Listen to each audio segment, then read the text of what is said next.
Welcome to the Imperfectly Empowered podcast with leading DIY lifestyle blogger ahnafulmer, where women are inspired with authentic stories and practical strategies to reclaim their hearts and homes by empowering transformation, one imperfect day at a time.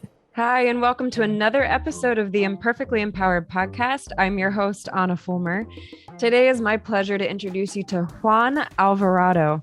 Juan is an expert in leadership and a certified Gallup Strengths Coach. He is a widely regarded United States Army war vet who has trained tens of thousands of soldiers in high-stakes situations. He is passionate about helping individual leaders and their teams overcome complacency with his 7 Intentional Steps Toward Greatness seminar and his Blueprint to Leadership course. Featured on Fox, NBC, and CBS, welcome Strength Finder expert Juan Alvarado. Juan, welcome to the Imperfectly Empowered podcast. Thank you. Thank you so much. It's so fun to have you here. For those listening and watching, I met Juan at a networking conference. We sat at the same table, and I certainly benefited from your expertise and your experience. There was a great group of people that were there, and I really enjoyed meeting you. We chatted about the warm weather in California versus Pennsylvania. I'm especially envious right now. Where are you at in California again? I forget. So Central California. So a small little city called Visalia. Yeah. Warm. That's the bottom line. You're warmer than I am right now. Yeah. I think it's like 70 degrees right now. Oh, listen. I think it's about 34. Whoa. For me at the moment. Yeah, it's depressing. Well, one of the things that was really evident at this roundtable at the networking conference is, one, you are very passionate about what you do. You're passionate about life. I love that. That comes out in everything that you do. And I love that your passion, specifically in terms of your business, is very much about helping people not only clarify their purpose, but understand how to improve their own leadership skills based on strengths. It's a unique concept, and we'll dive into that a little bit later. But I'm curious, growing up, hindsight vision is always 20/20. But when you look back, did you see this example of leadership modeled in your own life, or was it something that kind of transpired in your experience over the years? Tell me a little bit how your childhood contributed to where you are today.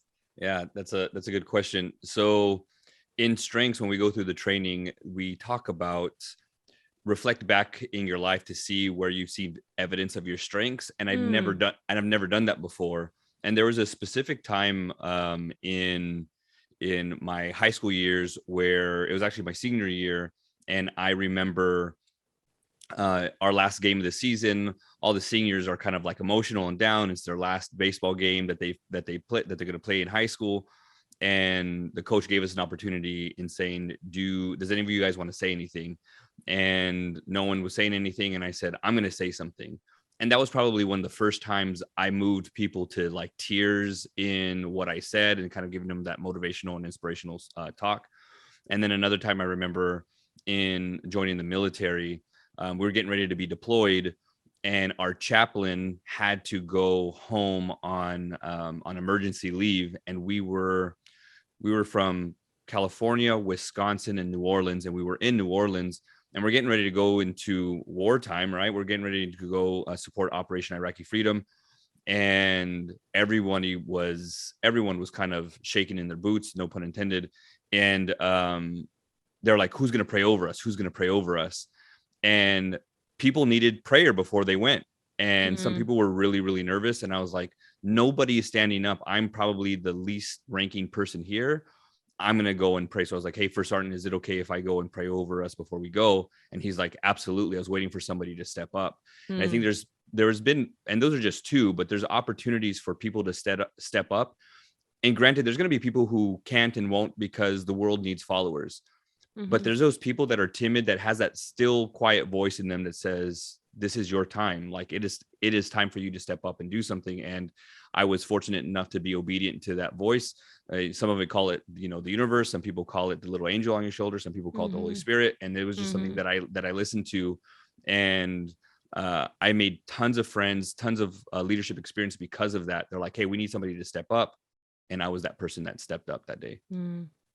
Now you also have, if we rewind even further, you are, forgive me, I can't remember, you first generation. Tell me a little bit about your heritage, and because your situation is unique, it's certainly different than mine, and how maybe growing up in that way contributed to where you are. Yeah. So we can go back even further. So my parents are originally born and raised in Mexico. Okay. Yeah. And so I'm first generation American and born in Los Angeles or Hollywood, California. And went back to go see where my parents grew up. And it is rough. My dad showed me this house. It's probably as big as this room where 14 of his brothers and sisters lived. Where they had 14. To go to. Let's just pause for a second. Yeah. Oh my word. That gives me palpitations just thinking about it. That there's your like hold up and wait moment. Yeah. Ooh. So we saw where like they got water from the well and where they worked. And so even as kids, it was like, if you were old enough to walk, you were old enough to work. And they came over here when they were fairly young, and they picked fruit up and down California and Washington and Oregon, fruit, cotton, anything you can think of that needed field work, they would do. And they were getting paid pennies to get that stuff done. And my parents settled down here in Central California.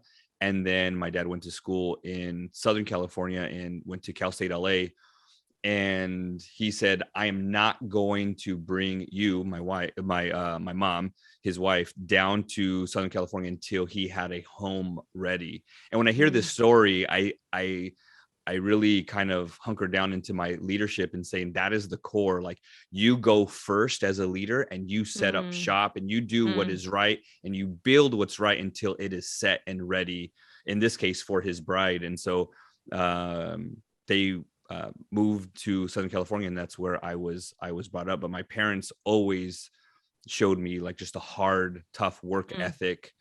And that's where I've started to see that seed that was planted in me from them.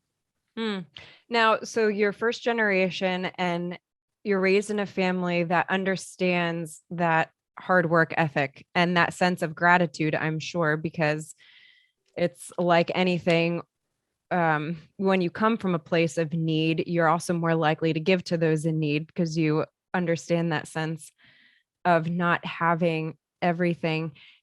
Were there challenges in your growing up years? You said, I think Southern California is where you were actually raised then. In that type of environment, did you experience any challenges like racism? Did you experience any challenges that came from poverty, as your parents are establishing themselves and working their butts off to create that environment for you? Tell me a little bit about that. Yeah, it's funny because you never knew how poor you were. Like, I look at stuff now, like I've gone through some really tough financial situations with myself, my wife, and my family, building up our family to what it is today. Right. And there's been times in our own lives where we don't have enough money to have dinner. And so we're making peanut butter and jelly sandwiches or tuna sandwiches for dinner. And I started to reminisce. And I started to think, I remember doing this when we were younger. I remember being 5 or 6. And I remember sitting on the floor and having like cereal for dinner. Oh my God, we didn't have money. Like, right. It was fun then, but you had no idea. And so my mom didn't work. My mom, had a tough time through high school. And so she graduated high school, but she never really did anything. Shouldn't say she didn't do anything. She stayed at home with us. She raised us. She did a phenomenal job, but her reading got the best of her, and she wasn't very self-confident. And even though the woman is amazing, quick story, they did renovation on my parents' on their house. And they got a contractor, and to cut money, she decided to do half and the contractor would do the other half. And her stuff passed first inspection and his didn't. Woman after my own heart. Get it. What's her name? What's her first name? Esther. Esther, you and me, kindred spirits. so it's just like she wasn't very self-confident. It's like, Mom, do you understand how much stuff you've accomplished? Like, yeah, reading is one thing, but you have so much like street smarts. And she took care of us at home. She was able to stretch my dad's income to take care of the family. It was just, she just did a really good job of that. My dad was a janitor for that Los Angeles Times that paid his way through college, and then he became a teacher. So to kind of touch on that subject of if we experience any racism, there's a couple of different things that took place. So my dad was a teacher in South Central Los Angeles. He was the only Mexican teacher on campus. It was 99.9% Black, all Black teachers, all Black students. And he was the only Mexican teacher there. And so he would have lunch by himself. He was told that he couldn't eat in the cafeteria with them. And so he would have to eat in his classroom. And then one gentleman by the name of Jimmy Walker came to him, and they're still friends to this day, reached out to him and said, hey, some of us are nice, and I don't think we have a good perception of who you are. And so he got sat down and got to meet with my dad, and my dad ended up being such a great teacher there. He ended up being one of the head teachers there at the school. But in the beginning, he was looked down upon because it was you versus us type of deal. And so they were closed off. So he was closed off. And so there was this kind of tension that was there, because there was so much unknowns. But once they got to communicate and know each other, it opened great doors for him. I remember being like 9 or 10 years old, lining up for a line to go to a skating rink, and being told wetbacks need to go into the back of the line. And I've never, ever, ever heard like any derogatory words towards Mexicans. And so I was like, what? Wetback? What do you mean? Like, I'm one, yes, I'm Mexican, but two, I'm born here. Like, I don't understand. And so there's a little bit of a kind of not fight, but argument back and forth of grown adults and children, me and my friends, and being told like, hey, you need to go to the back of the line. And we're like, I don't get it. I don't understand. And that was the first time I ever felt anything like that. And it was odd to me. And guys, let's just pause again for a second. This was how many years ago? Oh, this was not that long ago.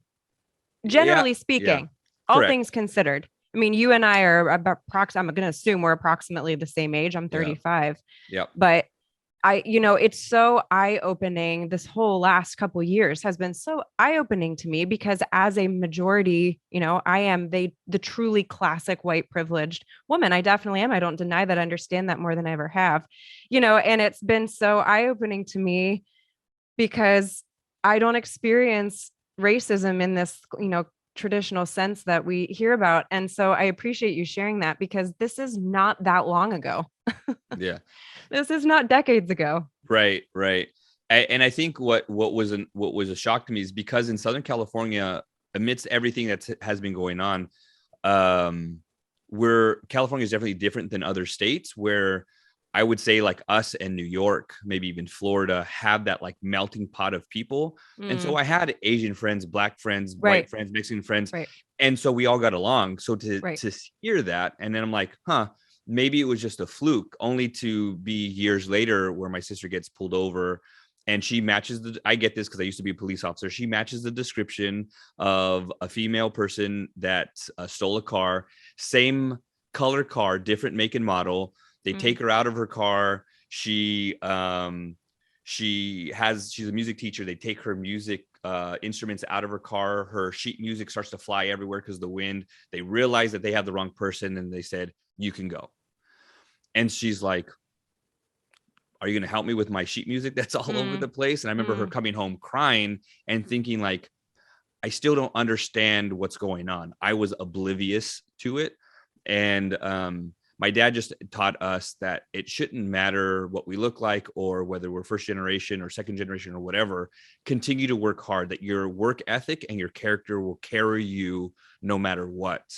And I come to find, my dad being very successful, my sister being very successful, myself being very successful, and we didn't let those things hurt us. We actually let it help us in fueling that fire to continue forward and not worry about anything else. Because if we constantly look back and we constantly say, well, I am the stereotypical Mexican. No, one, I have a Mexican heritage, but I'm American. But two, I have the strength and the focus to continue to work. Like if I really let that bother me and hold me back, sure. I'm gonna stay back there. Yeah. And so it was a constant stride forward to say, I'm bigger than this. And so I have a friend, Jeremy Anderson, who says your condition is not your conclusion.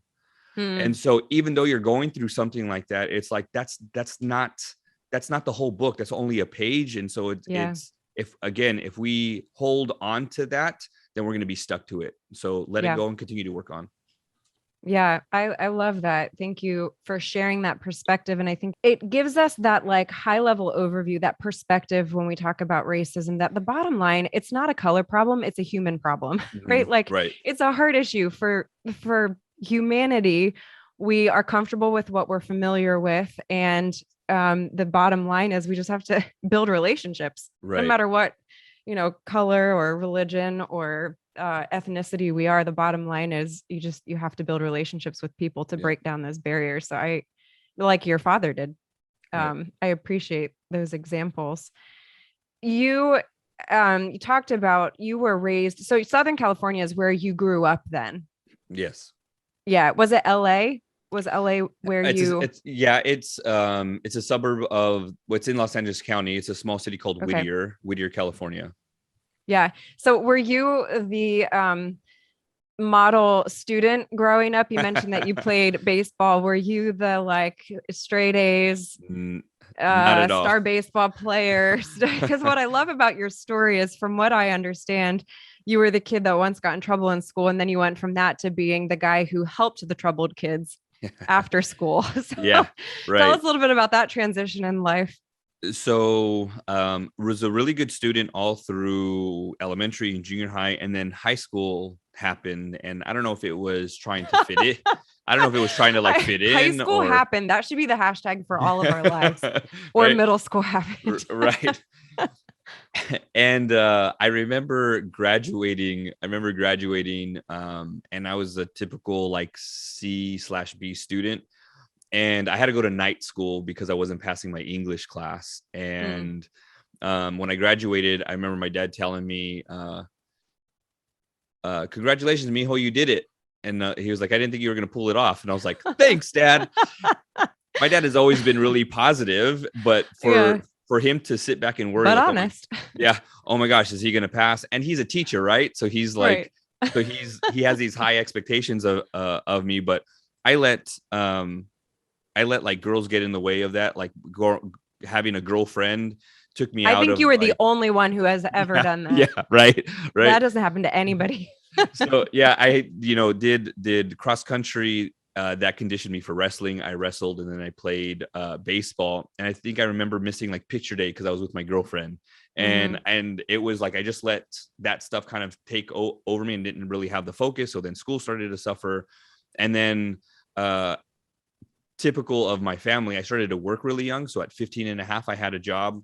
And then I want to say at like 16 and a half, I had two jobs. So I had two jobs.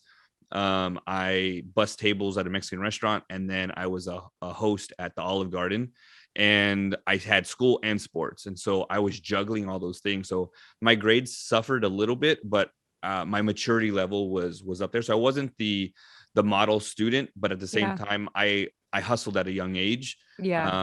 And I don't know if I did it to help out my parents. I didn't give much, but I knew that I needed responsibility. And I guess that's part of the whole leadership thing that kind of popped out from there. But I got along with some teachers, didn't get along with other teachers, and just struggled in school. I wasn't confident in my reading either. I tell stories of like, I remember when we used to go around the classroom and like everyone would have to read a paragraph. And we would go in order, and I'm counting like 1, 2, 3, 4, 5, 6. Okay, I have the 8th paragraph. So then I go and count to the 8th paragraph, and I try to read it over and over and over again. And I'm like, crap, there's a word that I don't understand. I don't know. That's so fascinating though, because if you think about it, it makes complete sense. Even though you were born here in the States, it goes to show how important it is that we're reading to our children at a young age. Absolutely. Because understandably, your dad probably was, but especially moms, we tend to be the ones who are doing a lot of the reading to our kids when they're younger. not across the board, but that's it makes sense. I can see Yeah. how that would be the case for many families, that if the parent is not comfortable in English, it would consequently then be a Yep. struggle. Yeah, it makes sense. Mhm. So yeah, I didn't have confidence, especially at even a younger age, not being confident in reading. Funny story that in the fifth grade, we were reading our science book, and I'm reading and I get to microorganisms, and I mispronounce that organism word and I say orgasm. And so like everyone starts to laugh. The teacher spits out her coffee and I'm like, I don't understand what I did wrong. And then I realized, You're oh like, my ¿Cómo se God. dice? How do you say this? And No so, comprendo. yeah. And so after that, like it was funny in hindsight, but I remember like just cowering down and not feeling comfortable in reading. And Sure. so getting older and working with, fast forward, I end up being the director of after school programs for 11 years, and really my goal was to find powerful, impactful, relatable staff to work with these kids in after school programs. And I was a staff for a while, but really honing in on those troubled kids, on the kids that didn't have like those father role models in their lives, those girls that didn't have the dads at home. And in the area that I did my work in is a small city called Reedley and Orange Cove. And Orange Cove, I believe, is the second most impoverished neighborhood in California. And so we have a lot of migrant workers and a lot of migrant kids. So first generation kids or second generation kids, but also stuck in poverty. And so you see kids that can't read, English is their second language. They're going to school with either clothes too small or too big because they're all hand-me-downs. Parents are working 2-3 jobs, and so no one's there to help. And so it's like, how do I become a change agent for these kids? And so I was able to do that as a staff, but I realized I need to and want to be able to bring in more staff that have the same kind of heart as I do, but of course a different background, but can I be able to relate to these kids? And we ended up growing those after school programs from 10 schools to 13 schools, from like 190 students to over 2,000 students that we oversee. Wow. And a majority of those are those, impoverished, low income families and kids. And so we do all kinds of things for them. But it's a cool full circle to see how I struggled in school to be able to get to a point where I'm able to help those same kids that, looked and feel like myself. What would you say? I love the connection that we can make here for anybody listening and watching who may be a first generation or second generation, not to mention just anybody struggling with whatever it may be or any type of challenge. What would you say? A favorite question I like to ask is, if you could sum up success that you have seen in your life, whether it be overcoming the difficulty to read or pushing through derogatory comments and still seeing success in your life and not going backward. If you could sum up that success in one word, what would it be? I would probably say drive. That when we continue to drive, we do two different things. We get further ahead, but we also leave that stuff way in the back. And if we continue to drive forward, we'll be able to, again, leave that stuff behind, but able to see in the distance what we can do. And I think there's a lot in future thinking or forward thinking with that. And going back to my friend's comment of your condition is not your conclusion. It's like, if we stay comfortable where we are, we're gonna stay there forever. We have to be able to stand up and move forward and not let those things hold us down. I absolutely love what you're saying, because I had Leah here, Leah Valencia Key. She was actually at our table as well. And a phrase that she used was, your predicament does not determine your destiny. And you guys in some ways have similar stories. And it just goes to show the consistency of the power of that statement, that the bottom line, you need to keep moving forward and don't just settle where you're at and don't focus on the rear view mirror. Just keep moving Right. ahead. So one other question that I want to ask you is, how would you say your time in the Army transformed your perspective on leadership? Can you give any examples? You did already, but was there anything especially transformative about that experience that helped shape what you do for your clients now? Yeah. As much as we lead, one of the things that I learned is, one, leaders need to be visible. You can't follow a leader if you can't see them and if you can't hear them.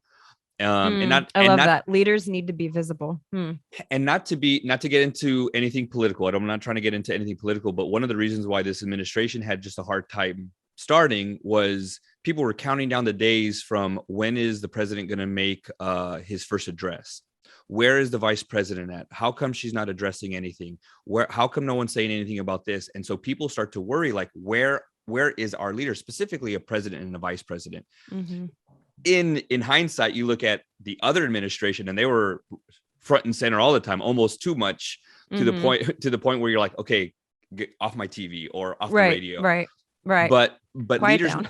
yeah, but leaders have to be seen. And I think that's one of the biggest hiccups for a lot of leaders is we get into a leadership position and then we're not seen. I would even say, look at parenting. You can be present and not be present. As a parent, you can be home, but you're not present with your kids. And so then there ends up being communication issues or a growing up issue in not being present. So leaders need to be seen and leaders need to be heard. I think the other thing that I learned from the military as well is leaders also listen. And when you listen, there's a lot of learning that happens with listening. And you can listen not only with your ears, but you can also listen with your eyes. You can see somebody struggle. You can see somebody heartbroken. You don't need ears to understand that somebody's hurt or crying or joyful or anything like that. The one of the other things, the third thing is that leaders take care of their soldiers first. And so I remember going into, once I moved up the ranks in the military, I would make sure that my soldiers ate first. And so it's like, hey, did you eat? Did you eat? Did you eat? Let's go to chow. And we'd go to the chow hall and we'd go. And then they would say, go ahead, Sergeant. And I'm like, no, you go first. I'll eat whatever's left. And it's the same thing at home. And I think moms do this a lot. Moms or whomever's at home with the kids or making dinner or whatever it is. I work from home. And so I cook a lot for my wife and for my kids. And so me and my wife kind of split that I don't want to call it a chore, but that responsibility. Yeah. There you go. That's a good word. That responsibility, because we have to eat, right? Right. Absolutely. Amen. And so she will make sure that everyone eats, or I will make sure that everybody eats. And there's time where I'm like, babe, sit down, like eat. Or she'll say, baby, you need to eat. And I'm like, no, I got to make sure that everybody's fed. And so we need to make sure that everybody is nurtured first. So don't just think about food. As a leader of a business or an organization, you need to make sure that your staff are nurtured. You're feeding them not their belly, but their mind. You need to feed inspiration. You need to feed leadership. You need to feed that forward thinking that I was talking to before. Because if we're going through a journey at work or whatever it is, you need to know, where are we going? Like, what's the mission and the vision of not only the organization, but your department, and where you specifically fit in that. What is my contribution? Because people want to know that I helped. This is my role. And if people don't understand their role, that's an issue with the leader. And so we need to make sure that we, lead from the front, that we're seen, that we're heard, that we listen to our staff, or we also listen to them. But we also make sure that we feed them, and it's not a food thing. It's a nurturing thing as well. It's an interesting juxtaposition that I'm hearing, because what you're saying is in one sense, you need to be in front. People need to see you on the platform in a position of leadership. But at the same time, there's also a servant aspect to it, because you're also, in a sense, serving from the back. You're saying, no, go ahead of me. I will come from behind and make sure that you're all safe, or you have what you need. And I love that sense of, a leader is in the front, but they're also in the back. Right. And that's a really fascinating dichotomy there that is interesting to think through. I also think an interesting takeaway is what you are preaching, if you will, what you are teaching could frankly be terrible. We've seen this all through history, right? Like But the fact is, leaders who are followed are the ones who are doing exactly what you just said. They're in front. They are very clearly being seen and being heard. And so I think it's an interesting concept that we often think about, like what a leader is saying or the content of what they are leading. But the fact is, part of the success of a leader is just simply being seen and being heard. And I think that's an interesting takeaway. You hear about servant leadership, but the reality is leaders who are followed are the ones who are seen.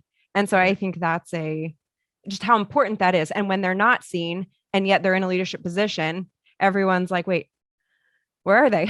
Like they need to be in front. We are going to dive into your strength-based system for improving leadership, no matter what that is in your life. After we take a quick break, stay tuned. And we'll also do a speed round of this or that with Juan after this break. You have tried it all.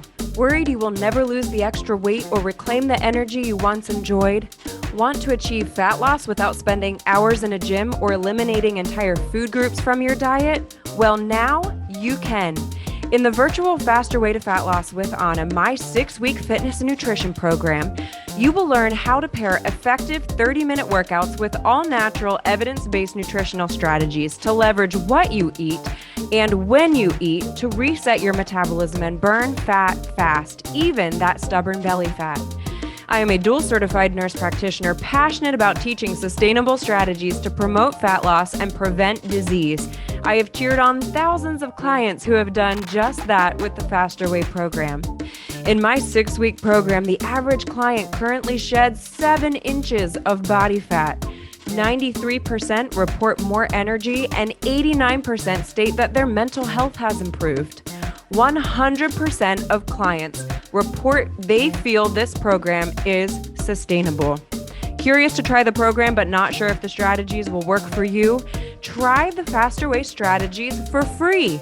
Head to www.hammersandhugs.com and sign up for my free 7-day fat loss accelerator course today and start your own transformation story. We are back with Juan Alvarado. Juan, we're going to play a quick round of this or that. How it works is you get 2 options. You do not have to think about either one super hard. They're not extremely life-changing questions. All right. Number 1, ice cream cone or milkshake? Milkshake. What flavor? Chocolate. Mexican food or Italian food? Oh, Mexican food. And it's just food to me.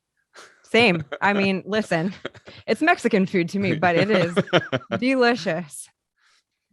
DC or Marvel? Marvel. What's your favorite? Iron Man. Okay. Home theater or movie theater? Home theater. Yeah. Do you have a favorite movie? What's your go-to in your home theater? I would say anything Marvel, but anything that we're able to use the surround sound system and just blare it out loud. Anything. Stick it on there. Baseball or wrestling? Baseball. That was a great choice. I love you. Had quite the, cross-country wrestling and baseball. It's an interesting combination. I have not seen that a lot. Cross country made me, it trained my endurance for wrestling, and then wrestling strengthened my legs for the bat. Baseball. And yep. That's fascinating. Okay, this is a hot button. Toilet paper, crumple or fold? Oh, fold. He's a folder, folks. I used to ask under, over, and I've had so many people tell me it's not even a question. Like, nobody does under. I can't wait for the first person to tell me that they roll it under. Would you rather be a ninja? Would you rather be a ninja or a pirate? Oh, ninja, hands down. I know, who doesn't want to be a ninja? Yeah. Except for the Pirates of the Caribbean lovers, I guess. There could be some out there. True. Dog or cat? Dog. All right, last one. Water skiing or scuba diving? Water skiing.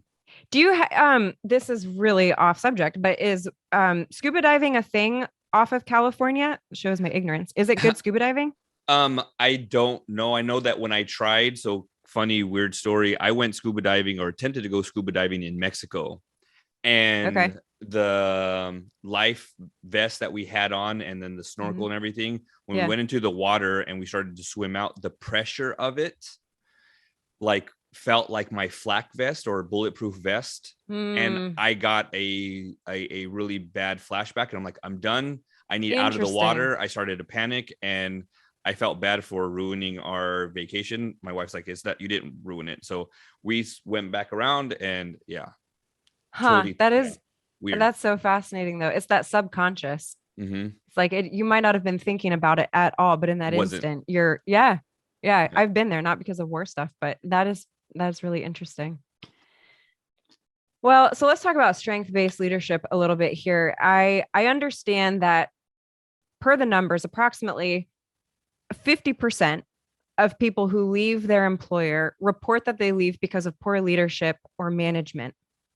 I can understand this, having been in medicine for many, many years. I think that is absolutely true. I have seen it many times.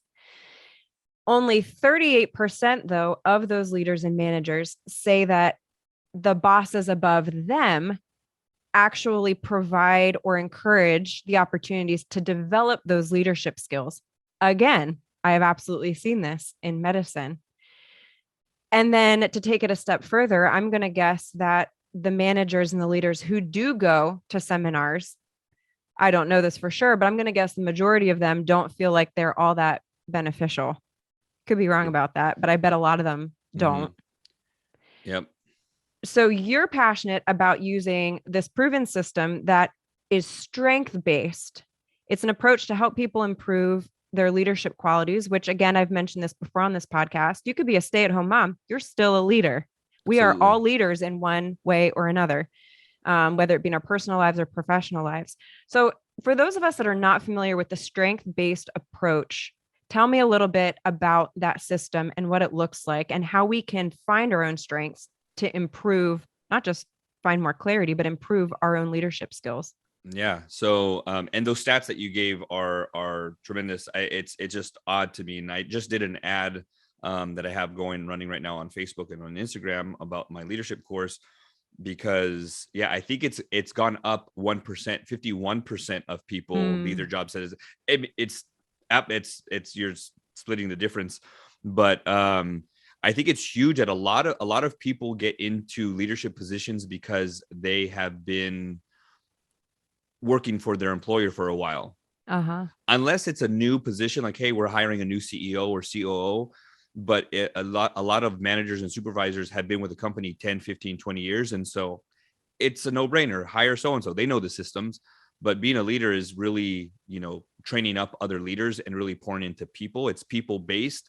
And a lot of people, just because you can do a job really well and you know how to follow policies and procedures, doesn't mean that you know how to lead people. And so this strength-based leadership is based on an individual's strengths. There's about 50 years of research have gone into it. Dr. Don Clifton is the one who studied other assessments and said there's something missing. And so he put a bunch of data and research into it. And so Clifton Strengths is people want to call it like a character assessment or personality assessment. It's not a personality assessment. Like an Enneagram type thing. Right.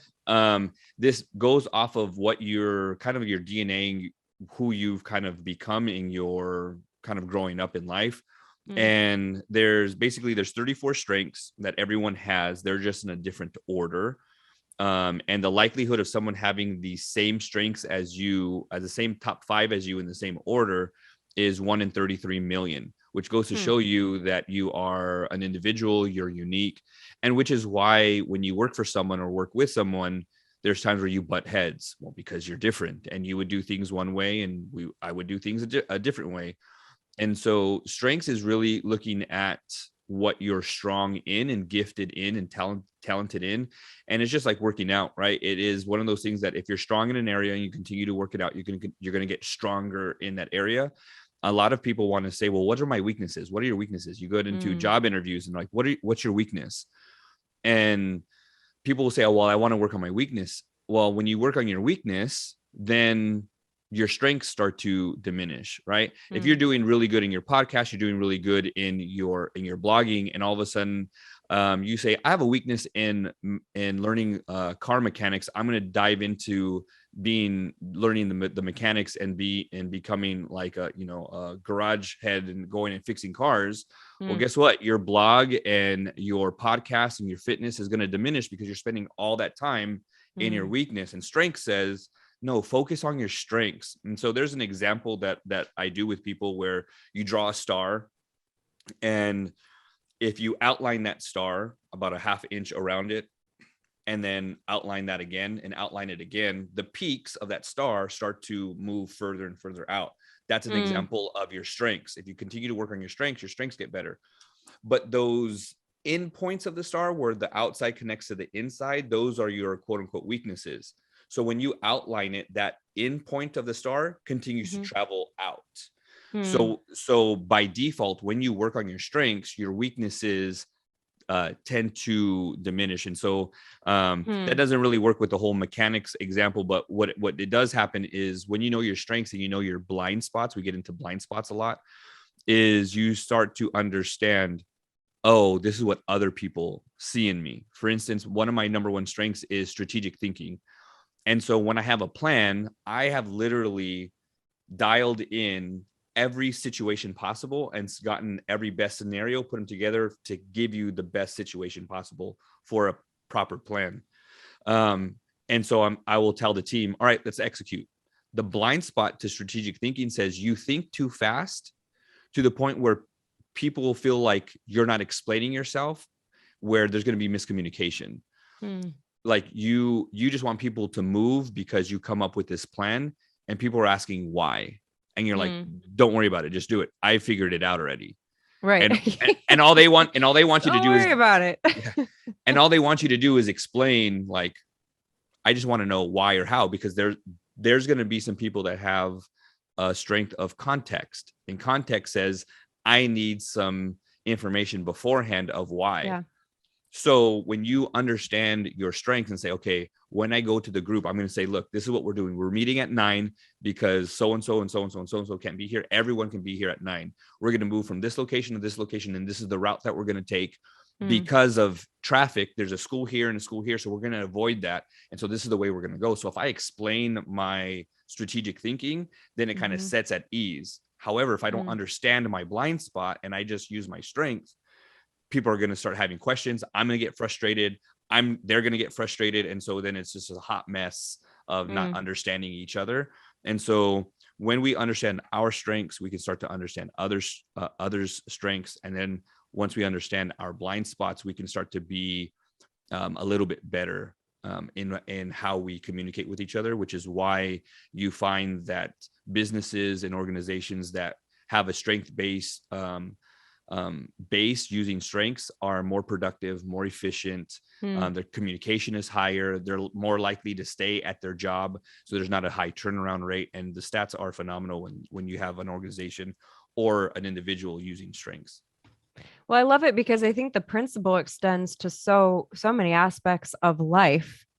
And it's subtle, but what you're saying is really important to clarify for anyone that missed it. Is I love the idea that the strength-based system, somebody could hear what you just said and said, well, you're still addressing weaknesses, but the difference is it is a blind spot or a weakness that is inhibiting the strength that you already have. It's not a totally separate concept or a separate area of life. It's taking your strength and finding, okay, what is a blind spot or weakness specifically related to this strength that might be inhibiting me from doing even better in this particular area that I'm already excelling at. And I think that's such an important thing to note, because we want to excel in so many areas in life.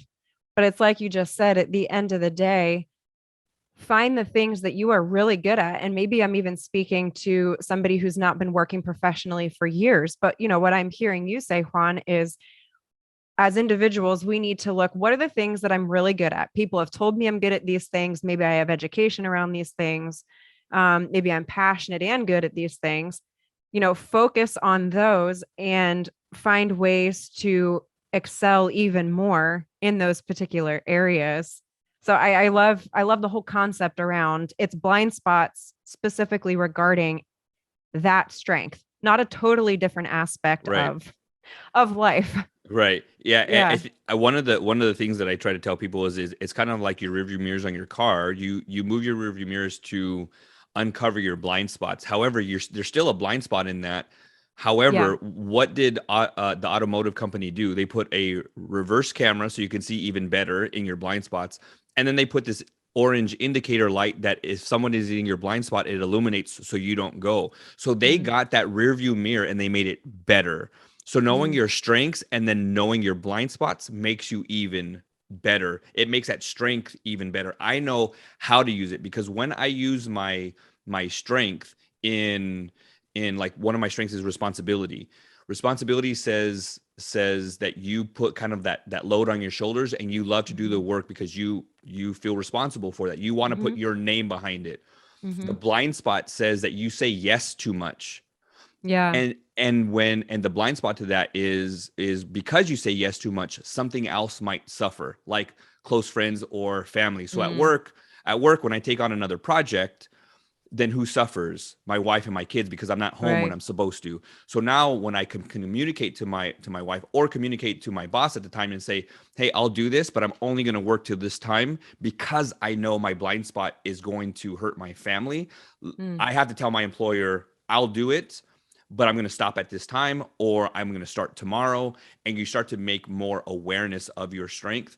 And I think that's what is great about it. The other thing that I would go and say to people who are interested in this is it's not just a work thing.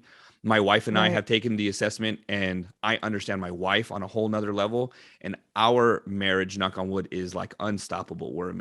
Our marriage is amazing. And my relationship with my kids, I have 3 boys. My middle son, no offense to those middle child, the middle child. I'm the oldest, so I'm perfect. No worries. the trial baby. That's exactly right. But I couldn't get to my middle son. I just couldn't kind of crack the code on him. And so I had him take the assessment, and now I totally understand him. So there is an adult version. That might be what we need to do for our son. I still don't understand this child. I don't know where he came from. But there's a student version, and then there's a kids version. And the kids version, you don't get the full 34. Basically what the Strengths Finder talks about in Strengths Explorer is that there's 10 strengths. You only get the kids' top 3, and you don't know the other 7 because they're still a dynamic of transfer. You have developing and transformation into who they are. Those 10 strengths develop into the full 34. And you can kind of see, once you kind of know this stuff, you kind of see, oh, this strength is going to develop into these 2 or 3. But I understand my son a heck of a lot more. Our connection is really, really strong. And I tip my hat to the people at Gallup.com for doing what they do and the research that they do, because it's not only saving organizations and businesses, but it is helping relationships. It's strengthening helping families. Oh, completely. How old should a kid be to take the child version? So I believe it's 10 to 14. Okay. And then 15 to 18 is like the student one. Okay. And then 18 or older is the full adult version. And you can help people go through and assess from any age, right? Absolutely. So yes. If somebody's listening to this, because I really, really like this concept, and I'm even looking at my own kids. Mine are a little young, but I love the idea of going through it as a parent with your child, especially as we're trying to develop confidence in them.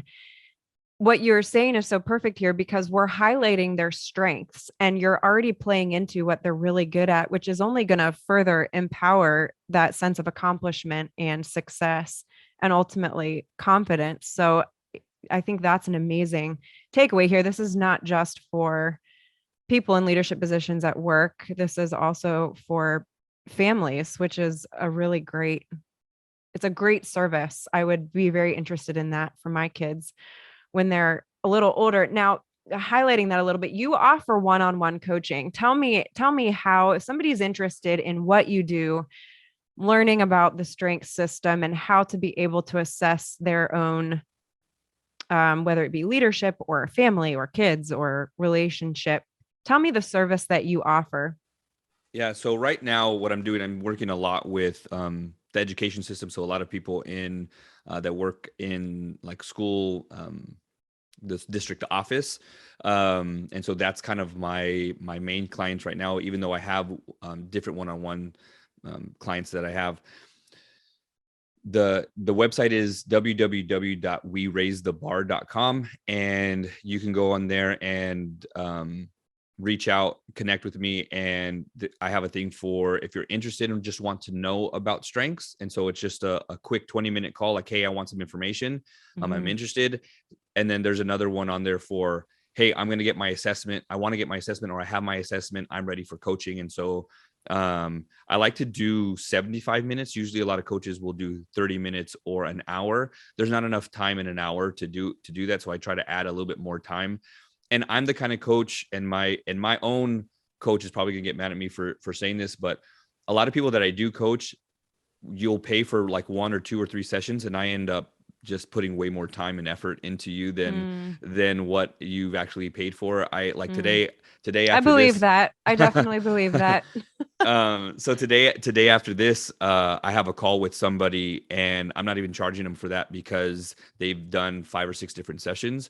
It's just my heart kind of breaks and bleeds for those people who want help, especially those people who maybe can't afford it or things like that. But I mean, because a lot of these coaches are charging, thousands and thousands of dollars for stuff. And I wanted to, like, what do you do for the people who can't afford it, or those people who have saved enough that want the help? And so I try to keep my They're price trying to get points. out of where they're at. They're trying to Exactly. move forward, but they don't have the finances to do Right. it. I love that, Juan. So I really want to help just transform people, because like we were saying in the beginning, it's a heart problem. There's a people problem. And so it's really feeding into people's hearts and minds to say that you are stronger than you think you are. Your mind is a very, very, very strong muscle, if you will. And if you don't have control over it, and outer things outside of you have control over that, it's gonna run you. And so it's really trying to take control over marriages, taking control over relationships, taking control over leadership, and really lead with intentionality. That's beautiful. I want to end with a quote that I have heard you say. You said, if you're tired of what you are getting, then change what you are giving. And I want to thank you for, really modeling this sense of, you are giving something different. I love your heart. It is very clear that you are taking your own experiences and you are proactively trying to change the lives of other people, which is just amazing. And I thank you you're really helping people develop resilience by building their strengths and, their God-given abilities. And I thank you so much for what you're doing. We will have all of this, weraisethebar.com. All of that information will be on the show notes at hammersandhugs.com. And Juan, I just pray God's blessing over you and what you're doing. I know you are changing so many lives, and I pray that he will give you many more lives to change, because what you're doing is just invaluable. Thank you so much. It's a pleasure to be here. Thank you. And I'm honored to be on here with you. Thank you so much. Absolutely. Thank you so much for joining us for this episode of the Imperfectly Empowered podcast. It is my honor to be here with you. I am so grateful for each and every one of you. If you are watching on YouTube, be sure to click the subscribe button below so you don't miss a show, and leave a comment with your thoughts from today's episode below. If you are listening via your preferred podcasting platform, would you help keep us on the air by rating our show and leaving an honest review of your thoughts from today? In case you haven't heard it lately, your story matters and you are loved. This is your host, Ahnafulmer, and I will see you here next time on the Imperfectly Empowered podcast.